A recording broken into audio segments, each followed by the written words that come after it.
कि इन लोगों ने धर्म को दो तरीके से देखते हैं। स्मृति ईरानी पारसी होकर हिंदू है, कट्टर हिंदू है, ठीक है, और फिरोज गांधी पारसी होकर मुसलमान है। स्मृति ईरानी मुसलमान नहीं है, स्मृति ईरानी मुसलमान नहीं है, लेकिन राहुल गांधी परिवार जो है वो मुसलमान है, क्योंकि वो फिरोज गांधी के बच्चे। देखिए ना, इनका दोगला चेहरा इसी चीज के दिखाई देता है। तो सरकार एफडीआई का विरोध कर आई और आज वो 100% एफडीआई कंपनी में निवेश करा रही है।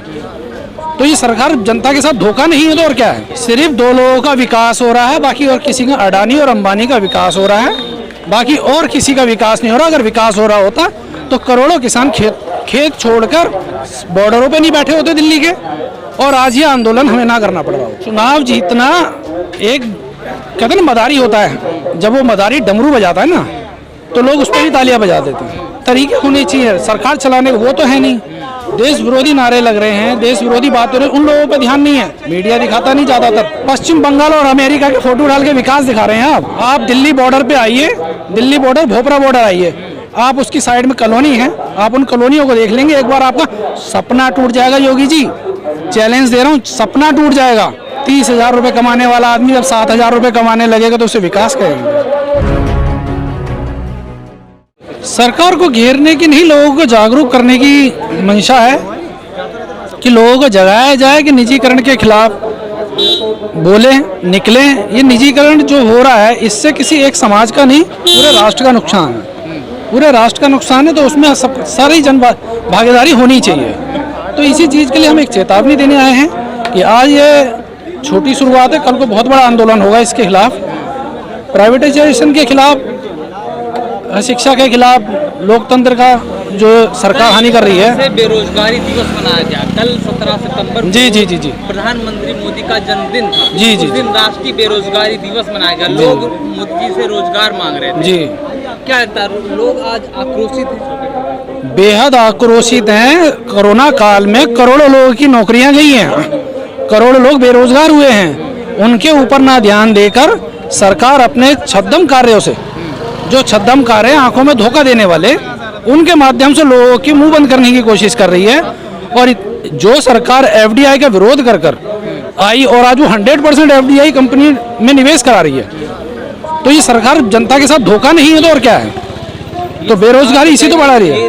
सरकार तो करिए सबका साथ लेकर चल रही है, सबका विकास कर रही है, तो करिए सबका विश्वास और सबका प्रयास भी है। सिर्फ दो लोगों का विकास हो रहा है, बाकी और किसी का, अडानी और अंबानी का विकास हो रहा है, बाकी और किसी का विकास नहीं हो रहा। अगर विकास हो रहा होता तो करोड़ों किसान खेत छोड़कर बॉर्डरों पे नहीं बैठे होते दिल्ली के, और आज ये आंदोलन हमें ना करना पड़ रहा हो। अगर इतना ही आक्रोश है सरकार के खिलाफ, तो लोग प्रधानमंत्री मोदी को आज भी क्यों पसंद कर रहे हैं? लगातार चुनाव जीतते जा रहे हैं। चुनाव जीतना एक कहते हैं ना मदारी होता है, जब वो मदारी डमरू बजाता है ना तो लोग उस पर ही तालियां बजा देते हैं। तो वही इस टाइम हाल चल रहा। लोग जो हैं उनके, उन लोग जो लोगों के जो तरीके होने चाहिए सरकार चलाने को, वो तो है नहीं।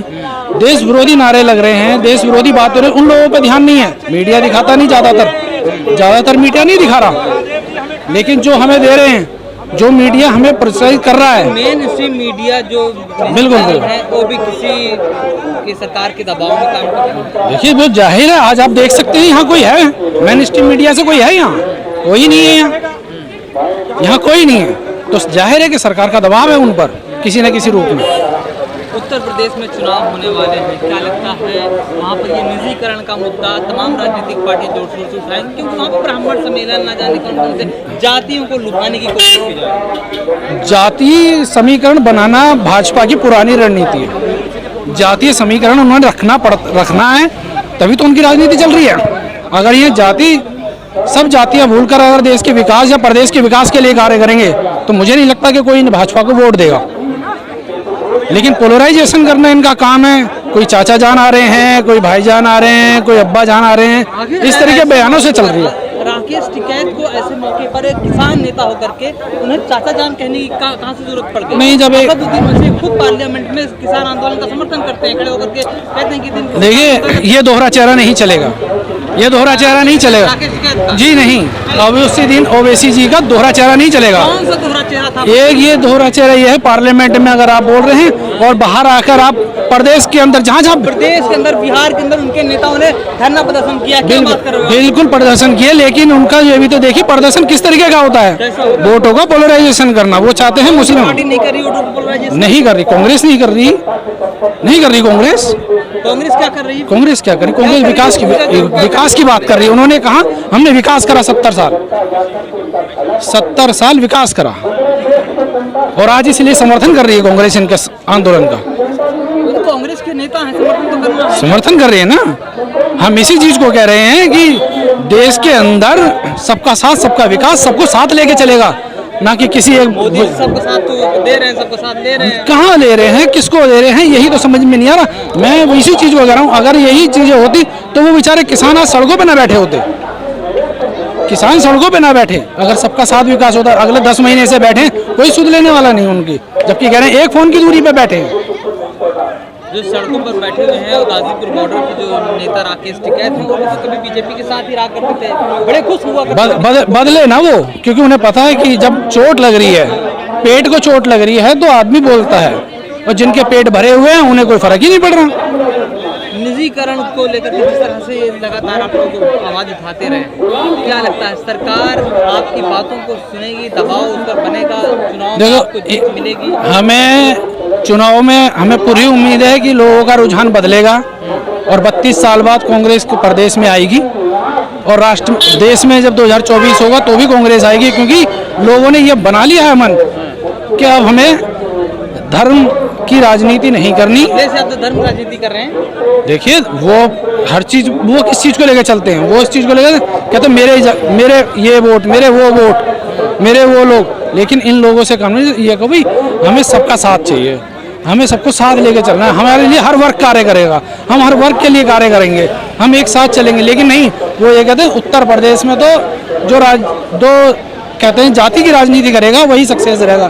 तो इस बार कांग्रेस इसको बदलने जा रही है। आम आदमी पार्टी भी वहाँ पहुँच चुकी है प्रदेश के अंदर, अब तिरंगा रैलियाँ निकाल रही है लोगों को जोड़ने के लिए। देखिए आम आदमी पार्टी का जहाँ तक चेहरा है, सिसोदिया जी की बात से ये साबित हो गया, जो उन्होंने प्रेस कॉन्फ्रेंस करी, उसमें बोला कि 300 यूनिट यूपी में फ्री देंगे। आप दिल्ली में ही दे दीजिए 300 यूनिट, 200 यूनिट के बाद 1 यूनिट बढ़ती तो पूरा बिल देना पड़ता है। 200 यूनिट तो दिल्ली में मिल रहा है। हम वही तो कह रहे हैं कि दिल्ली, अगर दिल्ली में 300 कर दो तो हम सोचेंगे वो दे देंगे, हमें तो नहीं लगता वो यूपी में देंगे। लेकिन इन झूठे वादों पे उन्हें दिल्ली में ही पता लग जाएगा किस तरीके का माहौल है।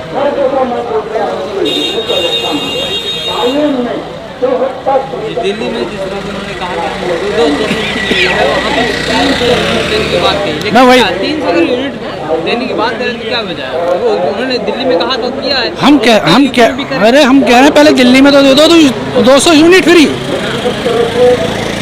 एक आदमी पूरे देश में गेहूं बांट रहा है, कह रहा है कि मैं पूरे देश को 80 करोड़ लोगों को गेहूं दे रहा हूं फ्री। क्या फ्री मिल रहा है? सिलेंडर जो 227 रुपए का, 273 रुपए का हुआ करता था, आज 850 रुपए का लिया जा रहा है। सिलेंडर तो मुफ्त में मिला था ना? किसे मिला था? उन्होंने कटवा के ना चूल्हे बनवा लिए जिन्हें मिले थे। जाके उनके घरों के हाल देखो, जब भरवाने के लिए पैसे नहीं होते तो उनका कोई इस्तेमाल नहीं होता। जब भरवाने के लिए किए जा रहे हैं इस्तेमाल, जाके देखिए आप, जो एजेंसी थी, एजेंसियां जिन्होंने वो कनेक्शन बांटे, वो खुद बताते हैं कि लोग सिलेंडर लेने नहीं आ रहे, रिफिलिंग नहीं हो रही उनकी। योगी आदित्यनाथ तो कह रहे हैं कि हमने उत्तर प्रदेश के अंदर बहुत विकास किया है। आप देखे होंगे सर, बहुत सारे फोटो भी सोशल मीडिया की तो बात है, जो पश्चिम बंगाल और अमेरिका के फोटो डाल के विकास दिखा रहे हैं आप। पश्चिम बंगाल अमेरिका तक की फोटो दिखा रहे हैं तो आप विकास कहते हैं इसे? लखनऊ विकसित हो चुका, बड़ा विकास। आप दिल्ली बॉर्डर पे आइए, दिल्ली बॉर्डर भोपरा बॉर्डर आइए, आप उसकी साइड में कॉलोनी है, आप उन कॉलोनियों को देख लेंगे, एक बार आपका सपना टूट जाएगा। योगी जी चैलेंज दे रहा हूँ, सपना टूट जाएगा, आपका सपना टूट जाएगा कि जिसमें दिखाई देगा विकास किसे कहते हैं। घुटनों घुटनों पानी में रहता हूँ मैं वहाँ जब बारिश आ जाती है। आप कह रहे हो उनका सपना टूट जाएगा, और सपना देख रहे हैं 300 प्लस का। हाँ बिल्कुल देख सकते हैं, बिल्कुल देख सकते हैं। ऐसे मुंगेरी लाल वाले सपने जो हैं वो हमेशा देखे जाते हैं, लेकिन उन लोगों के लिए होते हैं जो कुछ करते हैं। भाषण जो दिया करते हैं उनकी बात अलग ही होती है। और मुझे नहीं लगता अगर प्रदेश के अंदर लोग विकास चाहेंगे तो धर्म की राजनीति और जाति की राजनीति से बाहर निकलना पड़ेगा। कह रहे हैं लोग कि अगर योगी जी नहीं आएंगे तो धर्म खतरे में आ जाएगा। देखिए, मैं जहाँ तक इस धर्म की बात है, हिंदू धर्म इतना महान धर्म है, सनातन धर्म इसकी इतनी महानता है कि इन्होंने सबको गले लगाया। सनातन धर्म ने सबको गले लगाया। अगर धर्म इतने खतरे में होते तो ये धर्म उस टाइम भी खतरे में नहीं आए जब पूरे राष्ट्र पे मुगलों का शासन था या अंग्रेजों का शासन था। ये धर्म इतना महान है कि इसकी मानता ने सबको शरण दी। हिंदू धर्म को दबा कर रखना और कोई इस पे काबिज कर ले, वो यथावत जब तक संसार है तब तक नहीं हो सकता। ये इतनी महान क्या लगता है फिर राहुल गांधी मंदिर का दौरा करेंगे क्या? अरे राहुल गांधी मंदिर का पिछली बार जनेऊ भी नहीं, दिखा रहे हमने क्या कहा, वो मन से हिंदू है, तन से हिंदू है, कर्म से हिंदू, गोत्र से हिंदू। राष्ट्र में हिंदू अपनी छवि दिखाने की नौबत आ रही है। क्यों दिखानी पड़ रही है ना, कि इन लोगों ने धर्म को दो तरीके से देखते हैं। स्मृति ईरानी पारसी होकर हिंदू है, कट्टर हिंदू है, ठीक है, और फिरोज गांधी पारसी होकर मुसलमान है। कैसे मुसलमान है भाई? पारसी और मुसलमान है। भाई पूछिए ना उनसे। लेकिन स्मृति ईरानी मुसलमान नहीं है। स्मृति ईरानी मुसलमान नहीं है, लेकिन राहुल गांधी परिवार जो है वो मुसलमान है, क्योंकि वो फिरोज गांधी के बच्चे। देखिए ना, इनका दोगला चेहरा इसी चीज के दिखाई देता है। बीजेपी कांग्रेस कितनी मजबूत आपको नजर आ रही है उत्तर प्रदेश में? मजबूत दिखाई नहीं दे रही। देखिए, ऐसा है, आपको दिखाई देने वाली बात जहाँ तक आपके देखने वाली बात है, देखने का सिर्फ आपका और लोगों का नजरिया। मैं इस बार आपको बता सकता हूँ, आप वोटों का, लोकसभा के वोटों को भी देख लीजिए।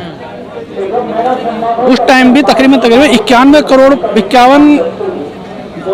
9 करोड़ समथिंग वोट हमें मिला है ना, और उससे समथिंग प्लस में बीजेपी गई, उसने सरकार बनाई। लेकिन कांग्रेस इस देश की आत्मा है, आत्मा रहेगी और आत्मा है।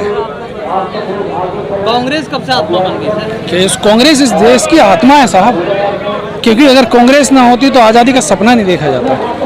कांग्रेस ने इस देश को आज़ादी दी, देश को दिलवा के वो विकास कराया कि जिसे आज मोदी जी बेचने पे मजबूर है, पता नहीं किस वजह से, अपने मित्रों के दबाव में आकर बेचने पे मजबूर है। निजीकरण इसलिए कर रहे हैं ताकि देश का विकास हो। किस तरीके से विकास होता है? पब्लिक को सताकर, उनको बेरोजगार कर कर, लोकतंत्र की हत्या कर कर,